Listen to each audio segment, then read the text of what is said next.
நாடாளுமன்றத்தில் வைத்தியர் அர்ஜுனா அவர்களால் எழுப்பி இருக்கக்கூடிய அறிக்கை பெரிய திருப்பத்தை ஏற்படுத்தி இருக்கிறது என்கின்ற பதிவும், பல கேள்விகளை வைத்தியர் அர்ஜுனா அவர்கள், அதாவது 9 கேள்விகளை எடுத்து வைத்திருக்கின்றார். அந்த 9 கேள்விகளுக்கான பதில் எப்படி சொல்வது என்பதை அறியாமல் தவித்த ஆட்சியாளர்களுடைய அமைச்சர்களும், இவைகள்தான் இன்று நாடாளுமன்றத்தில் மிக பிரதானமான ஒரு களத்தை எட்டியிருக்கிறது. இவை குறித்து நாம் மிக விரிவாக பார்க்க வேண்டிய ஒரு களமும் அமைந்திருக்கின்றன. உப்பு தொழிலாளர்களுடைய பிரச்சனையை மையப்படுத்திய தகவல்கள் பரபரப்பாகவே பேசப்பட்டு கொண்டு இருந்தன. தங்களுக்கான ஒரு தீர்வு எப்படி கிடைக்கும் என்கின்ற நம்பிக்கையில் அவர்கள் போராட்டத்தை கையில் எடுத்து கொண்டிருக்கின்றார்கள்.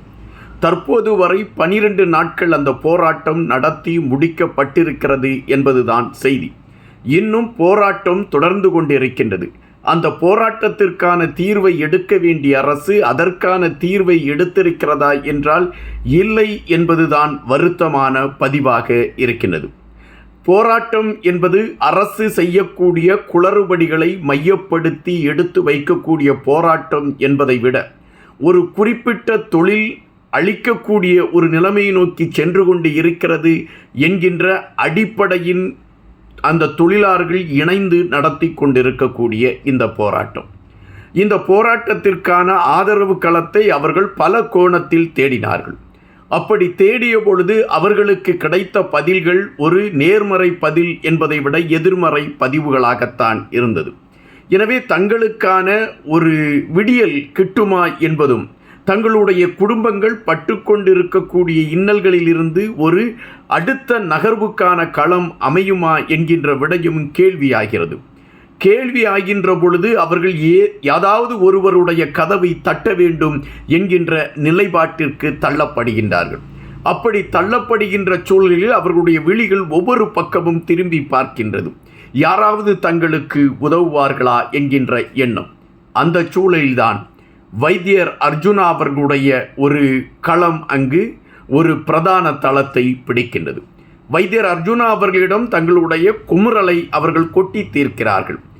ஒட்டுமொத்தமாக எங்களுடைய தொழிலை இந்த அரசு நசுக்கிக் கொண்டு இருக்கிறது என்பது எடுத்து வைக்கப்படுகின்றது. வைத்தியர் அர்ஜுனா அவர்களுக்கு ஒரு உறுதியை மட்டும் கொடுத்து விட்டு சென்றார். நான் நாடாளுமன்றத்தில் வாய்ப்பு கிடைத்தால் இந்த விடயத்தை நான் கண்டிப்பாக களத்தில் கொண்டு வந்து நிறுத்துவேன் என்ற கருத்தை பதிவிட்டார். இது எல்லா அரசியல்வாதிகளும் சொல்லக்கூடிய ஒரு வார்த்தை என்கின்ற நினைப்பு தான் பலருக்கு இருந்திருக்கக்கூடும். பலர் அதனை மையப்படுத்திய செய்திகளைத்தான் எடுத்து வைத்திருக்க முடியும். ஆனால் வைத்தியர் அர்ஜுனா அவர்கள் தான் சொன்ன அந்த வார்த்தையை தெளிவாக காப்பாற்றியிருக்கிறார். நாடாளுமன்றத்தில் உப்பு தொழிலாளர்களுடைய பிரச்சனையை மையப்படுத்திய கருத்துக்களை அவர் எடுத்து வைத்த பொழுது கடுமையான எதிர்ப்புகளை சந்திக்கக்கூடிய களம் அமைந்தது. ஆயினும் வைத்தியர் அர்ஜுனா அவர்கள் அதிலிருந்து பின்வாங்கவில்லை. தான் எடுத்த கருத்து எடுத்து வைக்கக்கூடிய தொனியில் எடுத்து வைக்கப்படும் என்பதை மிக தெளிவாக எடுத்து வைத்தார். அதற்கான களங்கள் அன்று நாடாளுமன்றத்தில் எதிரொலித்தது. இந்த சூழலில் இன்று வைத்தியர் அர்ஜுனா அவர்கள் ஒரு அறிக்கையை நாடாளுமன்றத்தில் தாக்கல் செய்தார்.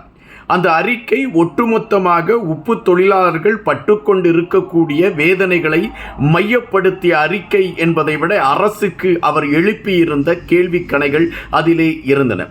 இந்த கேள்விக்கணைகளுக்கான விடைகளை அரசு சொல்லிவிடுமா என்கின்ற கேள்விகளோடு அது என்னென்ன கேள்விகள் என்கின்ற விடயத்தை நாம் பார்க்க வேண்டியது இருந்தது. அரசு சார்ந்தவர்கள் வைத்தியர் அர்ஜுனா அவர்கள் வைத்த அந்த கேள்விகளுக்கு அவர்களால் பதில் சொல்ல முடியவில்லை என்பது அவர்கள் அதற்கான நேரத்தை கேட்டிருக்கக்கூடிய களத்திலிருந்து நம்மால் புரிந்து கொள்ள முடிகின்றது. சபாநாயகர் அவர்கள் வைத்தியர் அர்ஜுனா அவர்கள் இப்பொழுது பேசுவார் என்கின்ற கருத்தை எடுத்து வைத்த பொழுதே நாடாளுமன்றத்தில் மிகப்பெரிய கூச்சல் எழும்புகின்றது.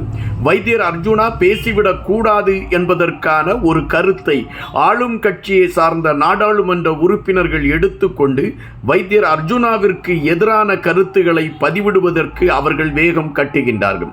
அவருக்கு நேரம் ஒதுக்கி கொடுக்க கூடாது என்கின்ற கூக்குரல்கள் தான் உச்சத்தில் எழும்புகின்றன. ஆயினும் வைத்தியர் அர்ஜுனாவிற்கு பேசுவதற்கான களம் கிட்டுகின்றது. களம் கிட்டிய மறு நிமிடமே வைத்தியர் அர்ஜுனா அவர்கள் நேரடியாக உப்பு தொழிலாளர்களுடைய பிரச்சனையை கையில் எடுத்துக்கொண்டு பேச ஆரம்பிக்கின்றார். அப்படி பேச ஆரம்பித்த வைத்தியர் அர்ஜுனா அவர்கள் உப்பு தொழிலாளர்கள் 12 நாட்களாக நடத்தி கொண்டிருக்கக்கூடிய போராட்டம், அந்த போராட்டத்திற்கு இதுவரை கிட்டாத விடிவுகள் போன்ற பல விடயங்களை அவர் எடுத்து வைக்கின்றார். அது சார்ந்த கருத்துக்களை அவர் தெளிவாகவே பதிவிடுகின்றார். அப்படி தெளிவாக பதிவிடுகின்ற பொழுது அவர் ஒரு 9 கேள்விகளை அரசை பார்த்து கை நீட்டி கேட்கின்றார். அந்த அறிக்கையிலே 9 கேள்விகள் எழுப்பப்பட்டிருக்கின்றன. வைத்தியர் அர்ஜுனா கேட்டிருக்கக்கூடிய அந்த கேள்விகளில் பல விடயங்களுக்கு அரசு சார்பில் பதில் சொல்ல முடியுமா என்கின்ற கேள்வி எழும்புகின்றன. நீங்கள் ஆட்சிவிடத்தில் ஏறுவதற்கு முன்பாக உப்பு உற்பத்தியின் விகிதாசாரங்கள் மிக அதிக அளவில் இருந்தது. நீங்கள் ஆட்சிக்கு ஏறிய பின்பு உப்பு விகிதாசாரத்தின் தயாரிப்புகள் மிக குறைவாக இருக்கின்றது. இதற்கான காரணம் என்ன என்று உங்களால் விளக்க முடியுமா? அதுபோல இந்த உப்பின் பெயரை நீங்கள் மாற்ற வேண்டிய நிர்பந்தம் எதனால் உங்களுக்கு உருவானது? அதற்கு ஏன் இவ்வளவு அவசரமாக அந்த பெயர் மாற்றத்தை நீங்கள் கையில் எடுத்தீர்கள் என்கின்ற கேள்வியை வைத்திருக்கின்றார். அதுபோல உப்பு தொழிலாளர்கள் தொடர்ச்சியாக இன்று 6 நாள் என்றுதான் இங்கு குறிப்பிடப்பட்டிருக்கிறது. இன்றோடு 12 நாட்கள் முடிந்துவிட்டது. இந்த 12 நாட்கள் உப்பு தொழிலாளர்கள் நடத்தி கொண்டிருக்கக்கூடிய போராட்டத்தை முடிவுக்கு கொண்டு வருவதற்கான எந்த நடவடிக்கைகளையாவது உங்களுடைய அரசாங்கம் எடுத்திருக்கிறதா என்கின்ற கேள்வியை எடுத்து வைக்கின்றார். அதுபோல தொழிற்சங்கங்களை மையப்படுத்தி, தொழிற்சங்கங்களை முன்னிலைப்படுத்தி ஆட்சிபீடத்தில் ஏறிய நீங்கள் தொழிற்சாலைகளையும் தொழில் செய்கின்றவர்களையும் அழிக்கக்கூடிய நகர்வுகளை எடுக்கக்கூடியது ஒட்டுமொத்தமாக உங்களுடைய கொள்கை முரண்பாடுகளாக இல்லையா என்கின்ற கேள்வியை எடுத்து வைக்கின்றார். உப்பு தொழிலாளர்களுடைய குடும்பங்கள் பட்டுக்கொண்டிருக்கக்கூடிய வேதனைகள், உப்பு தொழிலாளர்களுடைய அடுத்த நகர்வு என்ன என்பதை தெரியாத கோணத்தில் நின்று கொண்டிருக்கின்றார்களே, இவர்களுக்கான விடிவை நீங்கள் எப்படி எழுதப் போகிறீர்கள் என்கின்ற கேள்வியை வைக்கின்றார். பிறிதொரு நாட்டிலிருந்து உப்புவை இறக்குமதி செய்வதற்கான இக்கட்டு எழும்பியதின் காரணம் என்ன? இங்கு தயாரிக்கப்படுகின்ற ஆனையிறவு பகுதியில் தயாரிக்கப்படுகின்ற அந்த உப்பிற்கான அங்கீகாரங்கள் கொடுக்கப்படாமல் தொழிற்சாலை அந்த தொழில் புரிவோரை நசுக்கக்கூடிய நடவடிக்கைகளை அரசு எடுப்பதின் பின்னணி என்ன? இங்கிருந்து நாம் ஏற்றுமதி செய்யக்கூடிய உப்புகளை விட்டுவிட்டு ஒட்டுமொத்தமாக இந்த தொழில் முறைமைகளை அழித்துவிட வேண்டும் என்கின்ற நிலைப்பாட்டில் அரசு செயல்படுவதின் உள்நோக்கத்தின் கருத்து என்ன?